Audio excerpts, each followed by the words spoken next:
ये कहानी एक खूबसूरत से जंगल की है। एक दिन एक चिड़िया उड़ते उड़ते थक गई थी, मगर उसे अभी तक घोंसले बनाने के लिए कोई सुरक्षित जगह नहीं मिली थी। चिड़िया अंडे देने वाली थी, इसलिए वो घोंसला बनाने के लिए घने जंगल की तलाश कर रही थी। फिर वह थक हार कर एक सूखे पेड़ के पास ही बैठ जाती है और तभी देखती है कि उस पेड़ पर एक बेल लगी हुई थी। हाँ, ये जगह मेरे लिए ठीक रहेगा। इस बेल के पत्ते से मेरा अंडा छुपा रहेगा और मैं भोजन लेने भी जा सकूंगी। तभी एक कबूतरी उड़ते हुए टूनी के पास आ जाती है और टूनी से कहती है, आप नहीं आए हो इस जंगल में क्या? हाँ कबूतरी बहन, आज ही मैं इस जंगल में आई हूँ। मुझे अंडे देने हैं, इसलिए मैं यहाँ घोंसला बनाना चाहता हूँ। चिड़िया, यहाँ इस पेड़ पर तुम अपना घोंसला मत बनाना, क्योंकि ये पेड़ बहुत ही कमजोर है। अगर थोड़ी सी हवा चली तो ये पेड़ तो गिरेगा ही और तुम्हारा अंडा भी गिरा देगा, जिससे तुम्हारा अंडा टूट जाएगा। आपका बहुत बहुत धन्यवाद कबूतरी बहन, जो आपने मुझे बता दिया। मैं कहीं और जाती हूँ। फिर चिड़िया वहाँ से आगे की ओर चली जाती है। जंगल खत्म होने को था, तभी चिड़िया को वहाँ पर एक पेड़ नजर आता है, जिस पर कुछ ही पत्ते बचे हुए थे। चिड़िया वहाँ जाकर बैठ जाती है। यहाँ इस पेड़ पर पहले से एक घोंसला भी है और ये सुरक्षित स्थान पर भी है। मैं यहाँ अपना एक घोंसला बना लेती हूँ, या मुझे पड़ोसी भी मिल जाएंगे और अच्छे बुरे समय में मेरा ख्याल भी रखेंगे। फिर टूनी चिड़िया अपना घोंसला बनाने का काम शुरू कर देती है। चिड़िया थोड़े ही दूर से सूखा पत्ता और तिनके लाती है और फिर अपना घोंसला बनाने का काम शुरू कर देती है। चल कालू, मुझे बहुत नींद आ रही है और मैं थक गई हूँ। ज्यादा भोजन खाने से नींद भी ज्यादा आती है, इसीलिए तो मैं कहा करता हूँ कि भोजन थोड़ा कम खाया करो। फिर कौवा और कौवी अपने घर की तरफ लौट जाती है और दूर से ही गोरी कौवी टूनी चिड़िया को पेड़ पर बैठा हुआ देख लेती है। कालू, वो कौन है हमारे घोंसले के पास? जाकर देखते हैं, मैंने भला कौन सा दूरबीन लगा रखा है। फिर वो अपने घोंसले में पहुंच जाते हैं। चिड़िया, तुम कौन हो और यहाँ क्या कर रही हो? कौवी बहन, मैंने यहाँ इस पेड़ पर आपके घोंसले के पास ही हमने अपना घोंसला बनाया है, क्योंकि मैं अंडे देने वाली हूँ। पूरे जंगल में मुझे केवल यही एक पेड़ मिला है जिसमें कुछ पत्ते हैं। चिड़िया, ये पेड़ कई वर्षों से हमारा है। मेरे दादा भी इस पेड़ पर रहा करते थे, इसलिए मैं इस पेड़ पर किसी दूसरे पक्षी को अपना घर बनाने नहीं देती हूँ। कौवी बहन, मैं तुम्हारा अच्छी पड़ोसन बनकर रहूंगी। आज तुम अंडे देगी, कल होकर के तुम्हारे बच्चे होंगे, फिर वो चू चू करके शोर मचाएंगे, जिससे मेरी नींद खराब होगी। इसलिए तुम ये घोंसला उठाओ और इसे कहीं और ले जाओ। गौरी, अगर बेचारी ने घोंसला बना ही लिया है तो उसे रुक जाने ही दो। तुम्हारा क्या जाता है गौरी? मेरे पति की तरफ मत देखो और तुम अपनी आंखें नीची करो चिड़िया। मेरे पति तो पागल है, पागल। गौरी बहन, कम से कम आज रात तो मुझे बिता लेने दें। सुबह होते ही मैं यहाँ से चली जाऊंगी। सुबह मेरे उठने से पहले पहले अगर तुम यहाँ से नहीं गई तो मैं तुम्हें और तुम्हारे घोंसले को नीचे फेंक दूंगी। ऐसा कहते हुए गौरी कौवी सो जाती है और कालू कौवा, जिसे टूनी से थोड़ा सा लगाव था, लेकिन अपनी पत्नी के डर से वह बेचारा कुछ नहीं बोल पाता है और वह भी सो जाता है। और इधर चिड़िया अपने घोंसले में बैठे आसमान की तरफ देखती जा रही थी। आधी रात में चिड़िया के पेट में दर्द शुरू हो जाता है, क्योंकि वह अंडों का मां बनने वाली जो थी, और इस बात को चिड़िया भी भली भांति समझ रही थी। फिर टूनी चिड़िया घोंसले में 3 अंडे देती है। फिर जैसे ही पेट का दर्द खत्म होता है, टूनी चिड़िया अपने घोंसले में सो जाती है। ऐसे में सुबह हो जाती है। फिर एक बार टूनी चिड़िया गौरी से विनती करती है, गौरी बहन, मैंने रात को 3 अंडे दिए हैं तो क्या हुआ, मैं तुम्हारे अंडे को फ्राई करके खा जाऊं क्या? दफा हो जाओ यहाँ से और अपने घोंसले और अंडों को यहाँ से जल्दी से लेकर जाओ। अब टूनी चिड़िया समझ जाती है कि गौरी अब मानने वाली नहीं है और टूनी कमजोर थी, इसलिए टूनी चिड़िया अपने घोंसले और अंडे को उठाती है और वहाँ से चली जाती है। थोड़ा सा उड़ने के बाद जंगल खत्म हो जाता, इसलिए टूनी चिड़िया एक मकान के रोशनदान पर अपना घोंसला रख देती है और अंडे पर बैठ जाती है। तभी देखती है कि किसान की पत्नी रसोई में खाना परोस रही है। उसकी खुशबू से चिड़िया की भूख और भी तेज हो जाती है। चिड़िया उड़कर छत पर जाती है और उनकी किस्मत अच्छी थी, इसलिए उसे एक रोटी का टुकड़ा मिल जाता है। फिर वह रोटी खाकर अपने घोंसले पर आ जाती है और बैठ जाती है। तभी किसान अपना घर आ जाता है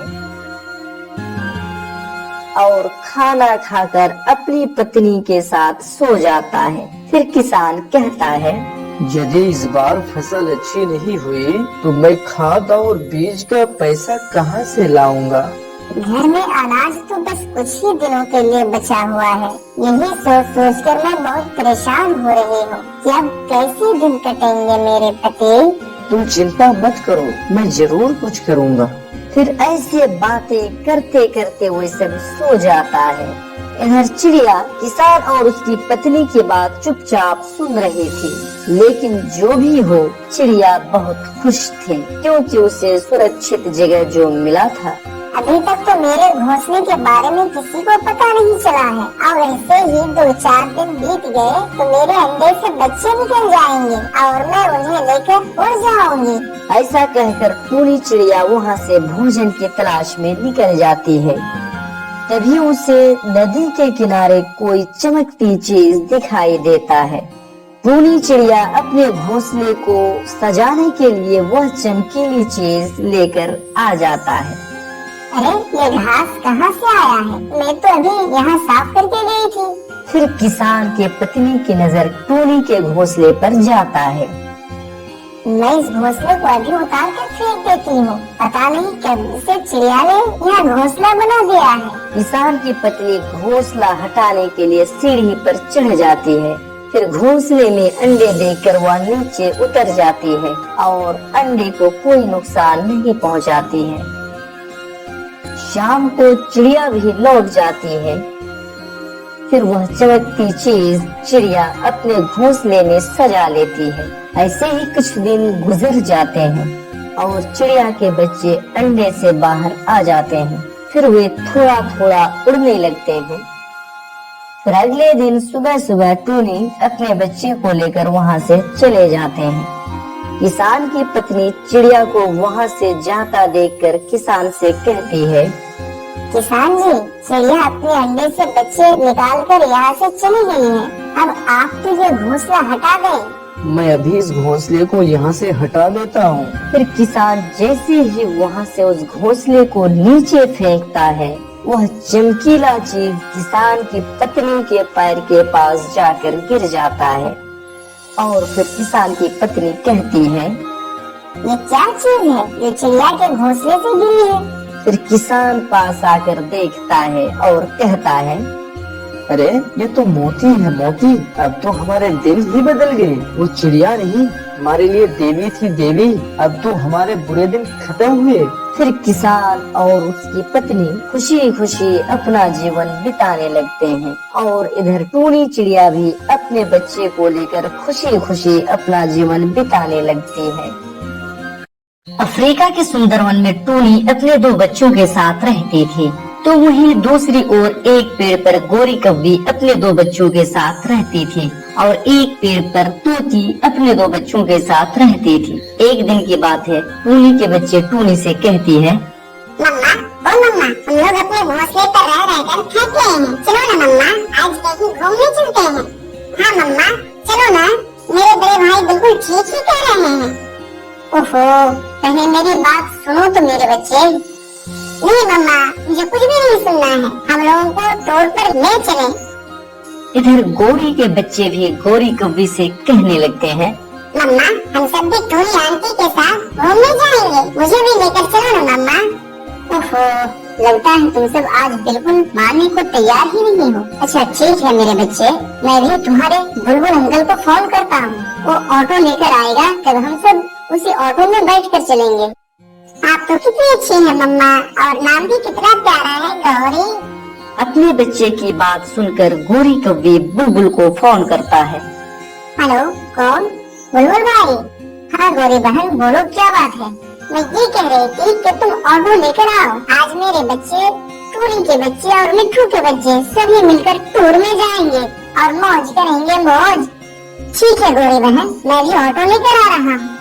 फिर बुलबुल ड्राइवर ऑटो लेकर आता है और उसमें सभी पक्षियाँ बैठकर जाने लगते हैं। फिर एक जगह सारे पक्षी एक पेड़ के नीचे उतर जाते हैं। तभी टूनी बच्चे से कहती है, प्यारे बच्चों, तुम सब यहीं पर रुकना, जब तक हम लोग भोजन लेकर न आ जाएं, कहीं मत जाना, नहीं तो तुम्हारी जान को खतरा है, खतरा। मैंने सुना है जंगल में एक दुष्ट चील रहता है और वो बच्चे को खा जाता है, इसलिए तुम सब यहीं पर रुकना।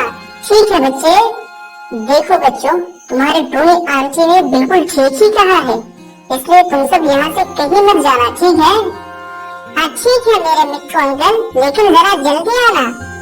ऐसा कहकर टूनी चिड़िया, मिट्ठू तोता और गोरी कौवे भोजन की तलाश में निकल जाते हैं और एक पेड़ पर बैठकर वे आपस में एक दूसरे से कहते हैं, टूनी बहन, मैं तो ये सोच सोच कर परेशान हो रही हूँ कि कहीं मेरे बच्चे के साथ अनहोनी न हो जाए। उस दुष्ट चील से जंगल के सभी पक्षियाँ तंग आ गई हैं।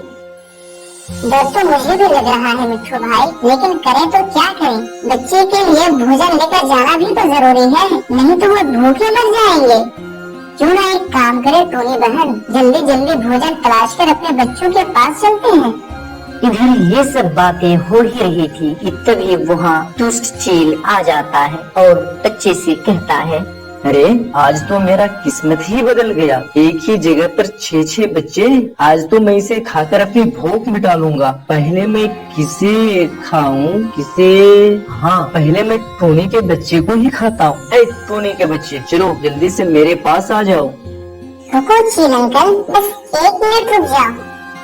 मैं इस दुष्ट चील को बातों में उलझा करके रखती हूँ, तब मेरे गुड्डू भाई तुम जल्दी से जाओ और मेरी मम्मा, मिट्टू चाचा और गोरी आंटी को बुला कर लाओ, नहीं तो आज हमारी जान बच पाना मुश्किल है। ए, तुम सब आपस में क्या घुसर लगा रखे हो? जल्दी से मेरे पास आओ। ठीक है चील अंकल, मैं भी आ रही हूँ। फिर टूनी का बेटा गुड्डू टूनी को बुलाने चला जाता है और टूनी की बेटी गुड़िया चील के पास जाकर कहती है, अरे चील अंकल, मैंने सुना है कि आप बहुत शक्तिशाली हैं, बुद्धिमान हैं, ईमानदार हैं और बच्चे पर तो रहम करने वाले हैं। हाँ, तुमने बिल्कुल ठीक ही सुना है गुड़िया, लेकिन तुम मुझे ये सब क्यों सुना रही हो? नहीं, मैं किसी बच्चे पर रहम नहीं करता। तुम मुझे ऐसी बातों में क्यों उलझा रही हो? मैं तुम्हें अभी यही चिट कर जाता हूँ और तुम्हारी सारी होशियारी निकाल देता हूँ। ये सारी बातें चुपके से पेड़ पर बैठा एक दुष्ट कौवा सुन रहा था। सारी बातें सुनने के बाद कौवा कहता है, अरे टूनी, गौरी और मिट्टू के बच्चे को जान का खतरा है। मैंने तो जीवन भर चोरी ही किया, कोई अच्छा काम नहीं किया है, लेकिन आज मैं अपनी जान पर खेलकर इन बच्चों को जरूर बचाऊंगा। शायद इसी से मेरा सारा पाप धुल जाए। नहीं, मुझे ये पुण्य काम तो जरूर करना होगा। फिर क्या था, दुष्ट कौवा